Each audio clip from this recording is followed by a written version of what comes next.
রোজার মাসে কিডনি রোগীদের খাবারের জন্য যে নিয়মগুলো পালন করতে হবে, রোজার মাসে সাধারণত দেখা যায় যে আমরা অনেক বড় সময় ধরে ফাস্টিং করি।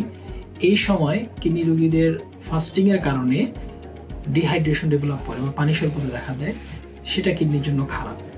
তখন রোজার মাসের ক্ষেত্রে যাদের সাধারণত কিডনি স্টেজ আমরা 3 বা 4-এ চলে যায়, কিডনির ক্রিসিরাম ক্রিয়েটিন 0.2 এর বেশি চলে যায়, তাদের ক্ষেত্রে আমরা খুবই সাবধানতার সাথে রোজা রাখার কথা বলি।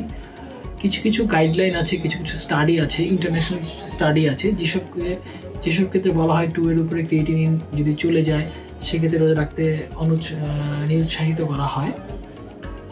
তবে এইসব ক্ষেত্রে আমরা বলি রুগী পানি খাবে বেশি করে, যতটুকু তার অ্যাডিকুয়েট দরকার পানি, যে সময়টা সে রোজা রাখবে না ওই টাইমের মধ্যে পানিটা খেয়ে নেবে। যে খাবারগুলো নিষেধ সেগুলো স্ট্রিক্টলি ফলো করবে, যে ওগুলা খাবে না।